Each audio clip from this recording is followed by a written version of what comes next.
안녕하십니까. 오늘은 신학을 한 말씀 드리겠습니다.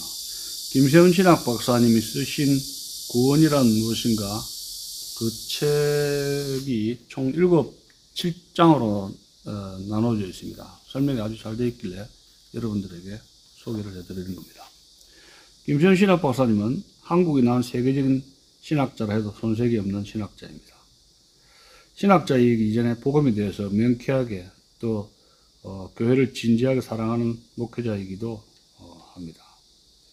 서울대학 사회사학과 졸업해서 싱가포르에 있는 제자훈련센터에서 공부를 하고, 그곳에서 그리스도의 제자도에 대한 훈련을 받는 동안에 신학에 대해서 비전을 품게 되고, 영국에 건너가서 런던 대학교에서 본격적인 신학 공부를 하게 됐습니다. 그 독일 튜빙겐 대학에서 공부했으며 영국에 돌아와 맨체스터 대학에서 블루스 교수 지도 아래 박사학위를 마쳤습니다. 그 뒤에 캠브리지 대학에서 연구했고, 독일 훔볼트 대학, 싱가포르와 미국 켈빈 신학교, 풀러 신학교, 고든 콜레 신학교 등에서 교수 사역을 했습니다. 이 기간 중에 만나게 브루스 박사를 비롯해서 오토 베츠, 마르틴 헨겔, 페터 스톨마허, 엘리스 등과 같은 세계적인 신학자들과 교류를 했습니다. 저서로는 박사학위 논문 요약인 The Origin of the Paul's Gospel 과 합력인 바울 복음의 기원, 그리고 The Son of Man as the Son of God 과 또 그 한역인 그 사람의 아들, 하나님의 아들이 있으며, 구원이란 무엇인가 와 주기도문 강해와 예수와 바울 신학과 새 관점 등이 한국에서 이미 출간되었습니다.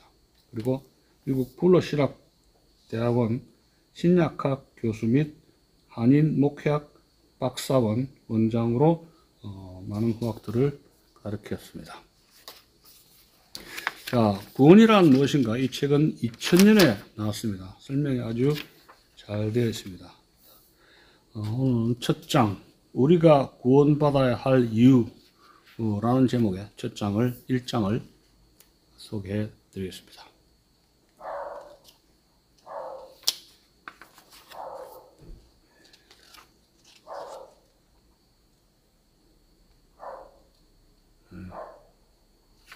자, 1장, 우리가 구원받아야 할 이유. 이 구원, 리뎀션이란 포괄적인 개념으로 모든 악과 고난에서 해방되는 것을 의미합니다. 구원은 모든 악과 고난에서 해방되는 것을 의미합니다. 우리는 거짓, 불의, 증오, 개인적인 결핍이나 아픔, 이웃과의 갈등, 사회적, 국제적 차원의 갈등 등 여러 가지 모양으로 나타나는 악과 고난에 둘러싸이고 짓눌려 있습니다. 이런 악과 고난들은 죽음의 증상들로 대개 인간이 겪는 최대의 악이요, 고난이라고 할 수 있습니다. 감기에 걸리면 목이 따갑고 콧물이 나며 머리가 아프는 등 감기에 대한 여러 증상이 나타납니다. 그래서 그런 증상들이 나타나면 우리가 감기에 걸렸으며 감기의 병균이 우리 몸속에 역사하고 있음을 압니다. 마찬가지로 죽음의 병균이 우리 속에서 역사하여 노쇠 현상들과 질병들을 유발하여 위에서 말한 온갖 형태의 악과 고난을 낳는 것입니다. 그러기에 모든 악과 고난의 현상들은 죽음의 증상이요, 우리가 그런 악과 고난에 짓눌리고 있다는 것은 우리가 지금 죽음의 힘 아래 놓여 있고 감기에 걸리듯 우리가 죽음에 걸려 있다는 것을 의미합니다. 그러므로 우리가 지금 살아있다고 하지만 사실은 벌써 죽음에 걸려 있는 자들이요, 80평생 또는 90평생을 지내고 무덤에 이르는 것은 우리 가운데 지금 역사하는 죽음의 병균이 확산되어 우리의 존재를 완전히 점령한 결과로 나타납니다. 이런 점에서 본다면 우리의 수명이 다하여 육신이 죽는 것은 우리의 현재가 죽음의 상태임을 재확인하는 데 지나지 않습니다. 그렇기 때문에 성경은 악과 고난에 짓눌려 있는 인생을 죽은 자라고 표현합니다. 사람들이 보통 말하듯 육신적으로는 살아있지만 영적으로는 죽어 있다는 의미에서가 아니라 앞에 설명한 대로 인생이 죽음에 걸려 있다는, 죽음의 권세 아래 놓여 있다는, 또는 죽음의 병균에 의해 점령당하여 가는 상태에 놓여 있다는 의미로 성경은 인생이 죽어 있다고 말하는 것입니다. 이 죽음과 그 증상들인 모든 악과 고난에서 해방되는 것이 바로 구원입니다. 우리가 이 구원을 받아야 할 이유는 우리가 이렇게 죽음과 그 증상들인 악과 고난에 걸려있기 때문입니다. 1절, 죄의 본질은 하나님에 대한 옳지 않은 태도. 그러면 이 구원을 어떻게 얻을 수 있습니까? 이 물음에 대한 답을 얻기 위해서는 왜 죽음에 걸리게 되었는지를 생각해 봐야 합니다. 사도 바울은 죄의 싹슨 죽음, 로마서 6장 23절이라고 말합니다. 죽음은 죄의 대가로서 우리가 죄를 지으면 우리에게 꼭 죽음이 주어진다는 것입니다. 그러면 죄가 도대체 무엇이기에 죄를 지으면 죽음이 주어집니까? 죄라면 우리는 보통 여러 가지 구체적인 실행죄들을 생각합니다. 물론 남을 증오하고 악을 도모하는 등 생각으로 짓는 죄, 남에게 욕하여 상처를 주고 거짓말을 하며 해를 끼치는 말로 짓는 죄, 남을 때리고 남의 것을 빼앗는 등 행동으로 짓는 죄가 죄임에는 틀림없습니다. 그 죄들이 생각에서 말로 행동으로 발전할수록 더 큰 파괴력을 가지고 앞서 말한 죽음의 증상들인 고난들을 낳는 것도 분명합니다. 그러나 그것들은 죄의 본질에 대한 형상에 불과합니다. 죄의 본질은 하나님에 대한 인간의 옳지 않은 태도입니다. 성경에서 말하는 죄의 개념에는 인간이 창조주 하나님의 피조물이라는 것이 전제되어 있습니다. 죄의 개념에는 인간이 창조주 하나님의 피조물이라는 것이 전제되어 있다는 겁니다. 인간은 자기 의지에 의하여 그리고 자기 힘으로 스스로 존재하는 자가 아니라 창조주 하나님에게서 생명을 받은 존재입니다. 따라서 인간이 자신의 생명의 영위를 위해 창조주 하나님에게 의존하는 태도가 하나님에 대한 인간의 올바른 태도입니다. 즉, 창조주 하나님에 대한 의존하는 태도가 하나님에 대한 인간의 올바른 태도라는 것입니다. 그런데 여기서 하나님께 의존한다는 것은 하나님께 순종한다는 말과 같습니다. 특권은 항상 의무를 수반하는 것이라는 원칙을 내세우며 하나님께 의존할 수 있는 특권을 가진 성도들은 그분께 순종해야 할 의무가 있다는 설교를 우리는 흔히 듣습니다. 그러나 하나님께 대한 의존과 순종은 이보다 훨씬 더 밀접한 관계를 가지고 있습니다. 사실 하나님께 대한 진정한 의존은 그분에 대한 순종으로 표현되게 마련입니다. 그러므로 하나님께 대한 의존은 곧 그분에 대한 순종이라고 할 수 있습니다. 이 관계를 다음과 같은 예로 설명할 수 있습니다. 하나님은 전지하시고 사랑이 완전하신 분이므로 그의 지혜를 100으로 나타내기로 합시다. 이에 반해 인간은 지혜에서도 사랑에서도 완전하지 못하므로 나의 지혜와 사랑을 10으로 나타내기로 합시다. 내가 나를 아는 것보다 하나님은 나를 더 잘 아시고 내가 나를 사랑하는 것보다 나를 더 사랑하신다는 말입니다. 하나님은 100의 지혜와 나에 대한 100의 사랑으로 나더러 동쪽으로 가는 길이 생명의 길이라며 그리로 가라고 말씀하십니다. 반면 나는 10밖에 되지 않는 지혜와 10밖에 되지 않는 나에 대한 사랑을 기준으로 헤아려 볼 때 동쪽으로 가는 길은 손해보는 길이며 차라리 서쪽으로 가는 길이 이로울 듯 싶습니다. 이때 내가 나의 지혜와 사랑보다 10배나 큰 하나님의 완전한 지혜와 사랑에 진정으로 의존한다면 나의 불완전한 지혜와 사랑이 제시하는 서쪽 길을 택하지 않고 하나님이 제시하는 동쪽 길을 택할 것입니다. 이렇듯 하나님께 대한 의존은 순종으로 표현되기 마련입니다. 다시 말해 의존과 순종은 동전의 양면이라고 보아야 합니다. 그렇기 때문에 하나님께 대한 순종이 없는 의존은 가짜 의존이며 그것은 또한 미신의 한 특징입니다. 2절 자기 주장 의지로 하나님을 떠나는 인간. 앞서 우리는 하나님께 의존하는 태도가 하나님께 대한 인간의 올바른 태도라고 규정했고 이 의존은 순종으로 표현된다는 것을 살펴보았습니다. 좀 더 정확하게 말하면 하나님께 의존하고 순종하는 것이 하나님께 대한 인간의 올바른 태도라고 할 수 있습니다. 그리고 하나님께 대한 의존과 순종의 관계일 때 인간은 그분과 올바른 관계에 있다고 할 수 있습니다. 죄의 본질은 바로 하나님께 대한 이러한 인간의 올바른 태도를 버린 결과 하나님과 올바른 관계를 갖지 못한 데에 있는 것입니다. 이렇게 올바른 관계를 깨뜨리는 것은 인간의 자기를 주장하려는 의지의 발로의 결과입니다. 다시 자기를 주장하려는 의지의 발로라는 겁니다. 다시 말하면 인간이 창조주 하나님께 대해 독립을 선언한 것입니다.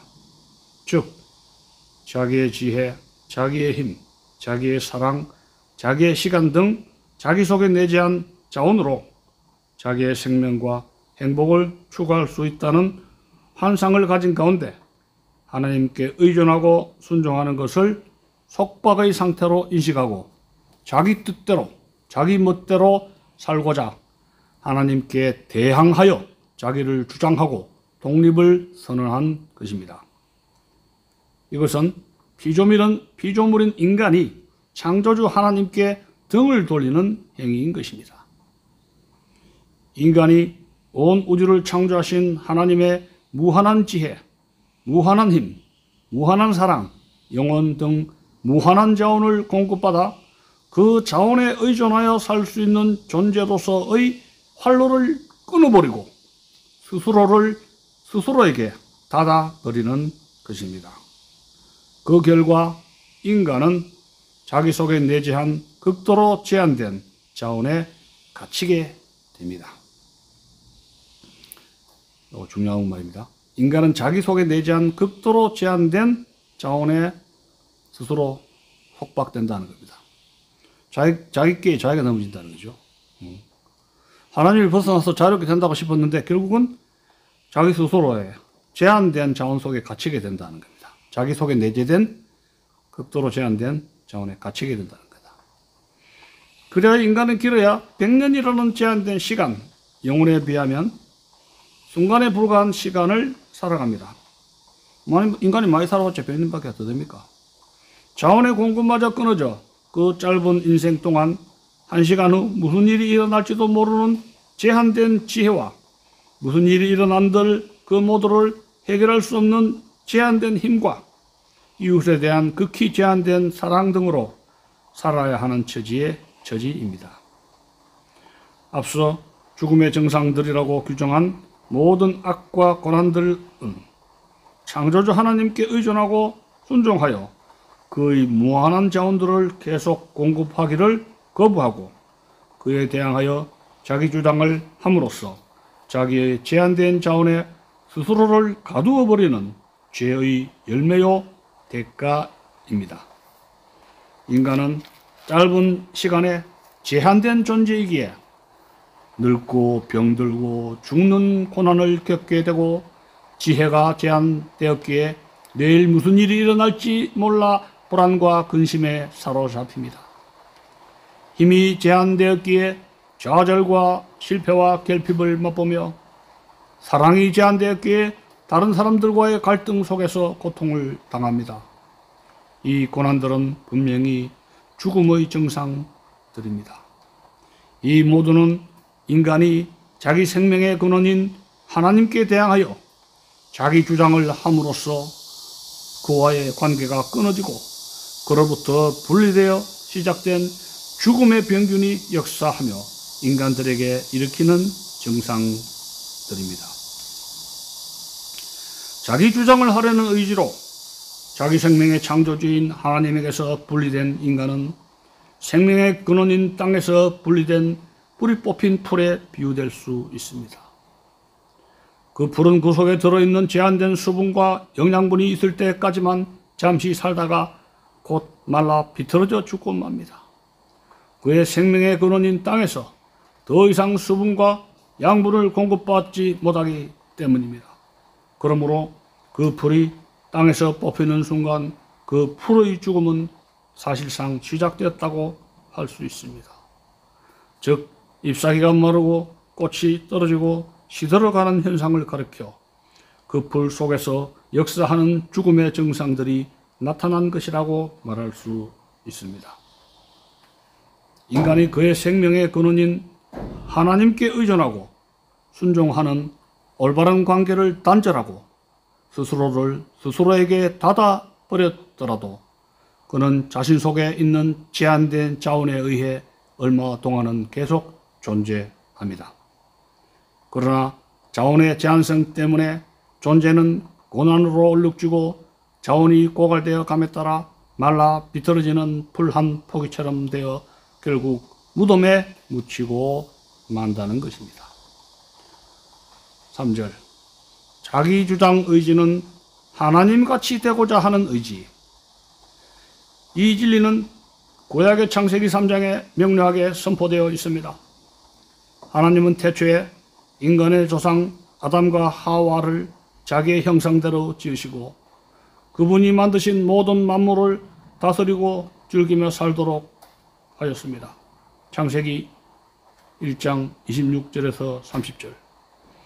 이것은 아담과 하와로 하여금 하나님께 의존하고 순종하는 가운데 하나님의 것들, 하나님의 재산, 하나님의 자원을 먹고 살도록 했다는 것입니다. 그러나 아담과 하와는 하나님께서 그들의 생명을 보호하기 위해 금지하신 선악과를 따먹었습니다. 그들은 그 선악과를 먹음으로써 하나님과 같이 되리라는 뱀의 유혹에 넘어가 죄를 저질렀습니다. 인간은 의존과 순종의 관계를 유지함으로써 죽지 않고 살 수 있도록 하신 선한 의지, 사랑의 하나님께 대한 신뢰와 순종을 저버리고 악과 고난만을 가져다주는 사탄에게 순종한 것입니다. 아담과 하와의 불신과 불순종의 동기는 스스로 하나님같이 되고자 하는 의지였던 겁니다. 아담과 하와의 불신과 불순종의 동기는 스스로 하나님같이 되고자 하는 의지였다는 겁니다. 사탄은 피조물인 인간으로 하여금 하나님같이 되고자 하는 의지, 곧 자기 주장을 하려는 의지를 갖도록 항상 충동질합니다. 창세기 3장 5절. 하나님께 대한 의존과 순종은 인간의 비하이며 속박이라고 생각하게 하고 스스로 주가 되어 뜻대로 멋대로 살 수 있다고 생각하게 하고 온 세상의 중심이 자신이라고 생각하게 합니다. 그러나 이 충동에 넘어가는 순간 인간은 온 우주의 창조주이시며 자기의 생명의 근원이신 하나님에게서 분리되어 그의 무한한 자원에 더 이상 참여할 수 없게 되고 자신의 제한된 자원에 갇히게 됩니다. 더욱이 인간은 스스로 하나님같이 되는 것, 즉 자신이 주가 되는 것이 아니라 도리어 사탄에게 순종하는 사탄의 종이 되고 맙니다. 이처럼 진리와 의와 사랑으로 다스리는 하나님께 의존하고 순종하는 것을 거부할 때 인간은 거짓과 악과 고난으로 다스리는 사탄의 종이 되고 맙니다. 이와 같이 스스로 하나님같이 되려는 망상 가운데 진리와 의와 사랑으로 다스리는 생명의 주 하나님의 통치에서 등을 돌리고 거짓과 악과 고난으로 다스리는 사탄의 통치권으로 들어가는 것이 죄로 인한 타락이요 죽음의 시작인 것입니다.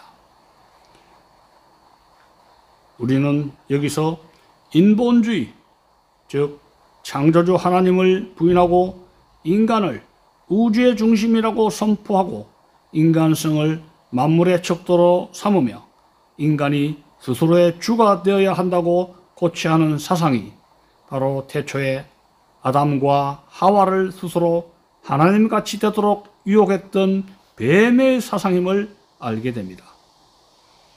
인간을 높이고 생명으로 이끄는 사상이 아니라 인간을 하나님께서 원래 지으신 하나님의 형상에 고양된 주위에서 떨어지게 하는, 곧 인간 이하로 비하하는 사상이요 죽음으로의 사상임을 깨닫게 됩니다.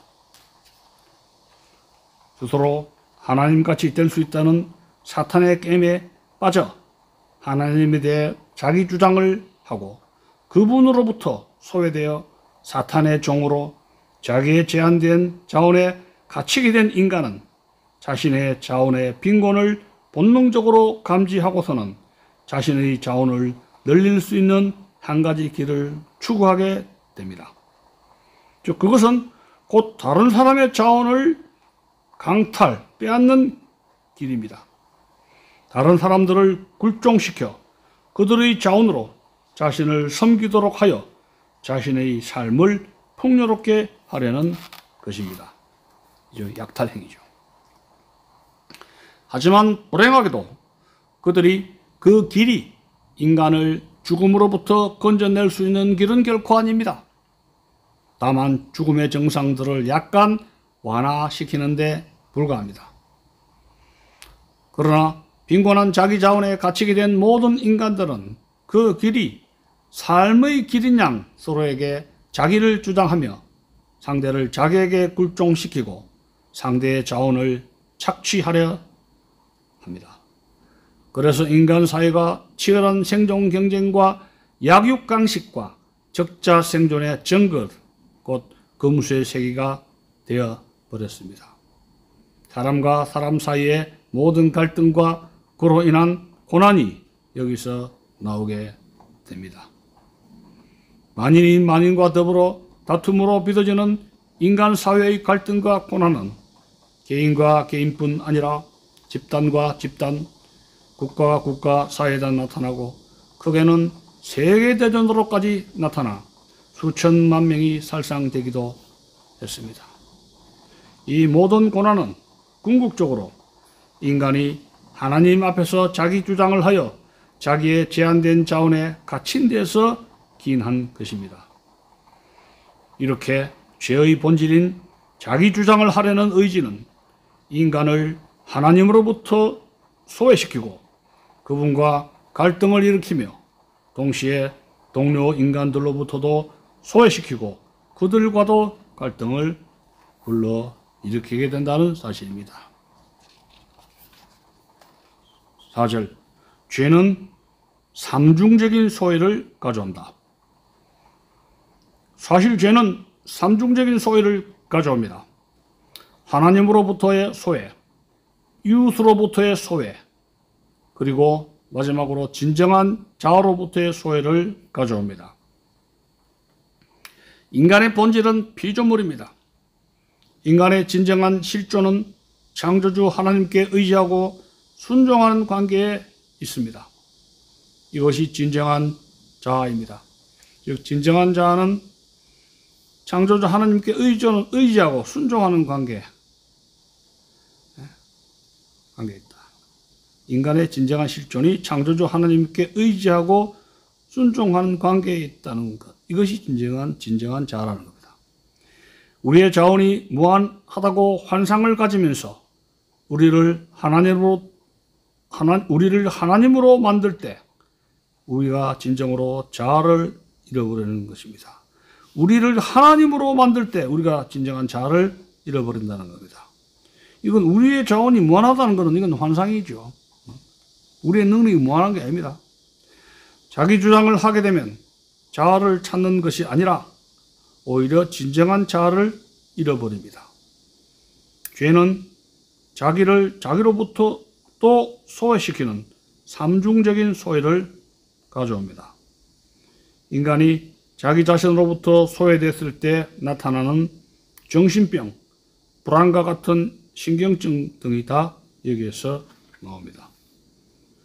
이웃과의 갈등 속에서 오는 모든 고난과 궁극적으로 인간의 제한된 자원에서 오는 모든 고난이 바로 인간이 하나님으로부터 분리된 죄 때문에 오는 것입니다. 죄는 두 가지 죄가 있습니다. 원죄와 실행죄입니다. 지금까지 다룬 것은 원죄입니다. 자기를 하나님으로부터 닫아버리는 것이 원죄라면 원죄의 결과로 나타나는 현상으로서의 죄를 실행죄라고 볼 수 있습니다. 실행죄는 생각의 영역에서 일어나는 죄, 예를 들면 증오, 시기, 말의 영역에서 일어나는 죄, 남을 욕하고 남에게 상처 주는 언어, 행동으로 나타나는 죄, 폭력 등이 있습니다. 생각에서 말로 그리고 행동으로 죄가 발달할수록 파괴력이 더 커지게 됩니다. 자, 결론입니다. 1장의 결론입니다. 이제 인간은 자기를 스스로 닫아버림으로 말미암아 하나님의 무한한 자원에서 분리되어서 자기의 제한된 자원에 갇혀서 결국 악과 고난의 상태에 처하게 되었던 것입니다. 그러므로 구원이란 인간이 이러한 악과 고난의 상태에서 해방되는 것입니다. 다시 한번 말씀드린다면 고난이란 리뎀션, 구원이란 리뎀션, 인간이 이러한 악과 고난의 상태에서 해방되는 것이 구원이라는 겁니다. 자, 그러면 어떻게 이 구원이 이루어질 수 있는지를 계속 2장에서 살펴보도록 하겠습니다. 감사합니다.